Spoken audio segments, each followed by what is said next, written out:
அப்பாவை விட ஒரு சிறந்த பாய் ஃப்ரெண்ட் உலகத்துல கிடையவே கிடையாது. அது பெண்ணை பெற்ற எல்லா அப்பாக்களுக்கும் தெரியும். The best boyfriend in the world அப்பா மட்டும்தான்.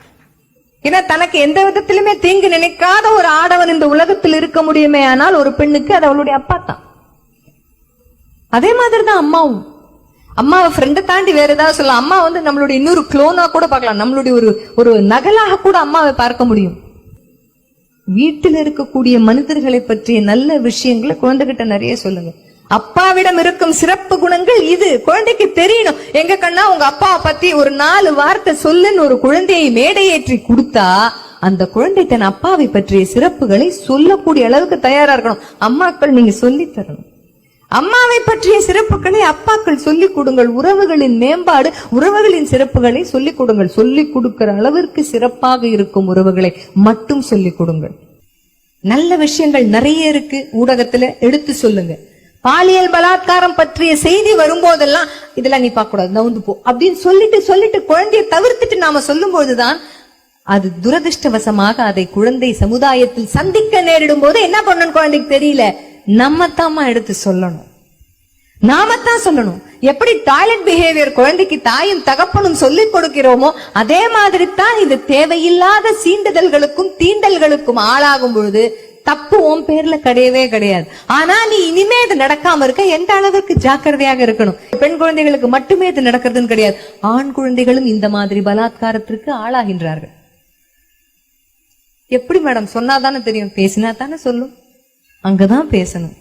அப்ப பள்ளிக்கூடம் விட்டு வந்த உடனே கேட்கிற கேள்வி சாப்பாடு சாப்பிட்டியா, பாக்கி வச்சியா, இதையெல்லாம் தாண்டி இன்னைக்கு யாருடைய பேசிய வார்த்தைகளாவது கொஞ்சம் பிடிக்காம இருந்ததா, யார் பார்த்த பார்வையாவது உனக்கு சரியில்லாத மாதிரி தோணுச்சா பாப்பா, யாருடைய தொடுதலாவது உனக்கு சரியான இடத்துல இல்லைன்ற மாதிரி நீ வருத்தப்பட்டியா, பயப்படாம அம்மா கிட்ட சொல்லு.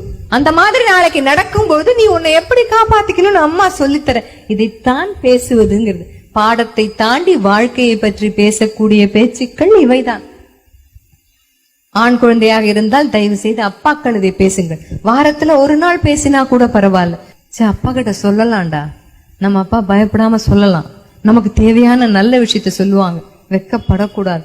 ஏன்னா இப்ப இருக்கிற உலகம் தெரிந்தோ தெரியாமலோ அம்மாவிடம் இருந்தும் அப்பாவிடம் இருந்தும் ஒரு திரையை போட்டு குழந்தைகளை எங்கேயோ இழுத்துட்டு போய்கிட்டு இருக்கு. வெளியில இருக்கிறவன்ட்டெல்லாம் வீட்டுக்குள்ள இருக்கிற விஷயத்த கக்குற குழந்தையால தன் மனசுல இருக்கிறது தாய்கிட்டையும் தகப்பங்கிட்டையும் சொல்ல முடியல. ஏன்னா நம்ம அக்கறை மிகுதிமா, நம்ம குழந்தைதான் நமக்கு எல்லாமேன்ற ஒரு அக்கறையில குழந்தைக்கு ஏதாவது ஒரு கெடுதல் நடந்துட்டா என்ன பண்றதுன்ற ஒரு பயத்துல முதல்ல நாம செய்யற விஷயம் என்ன தெரியுமா, குழந்தையை சாடுவது. ஒன்னு அடிப்போம், தெரியும் நீ இப்படித்தான் கொண்டு வந்து நிறுத்துவேன்னு எனக்கு தெரியும்னு ஒரு சத்தம் போடுவோம், ஒரு கத்துவோம். அது என்ன ஆகும் தெரியுமா, அடுத்ததாக சொல்ல வர வார்த்தை, இந்த முதல் வார்த்தைக்கு இவ்வளவு பிரளயமா, அப்ப நான் உள்ள என்னென்னமோ வச்சிருக்கேனே சொல்லணும்னு இவகிட்ட நான் எப்படி சொல்றது. எச்சலோட சேர்த்து அத்தனையும் குழந்தை முழுங்கிடும். இனிமே நீங்க காசு கொடுத்தாலும் நம்மிடம் அது வாயை திறக்காது.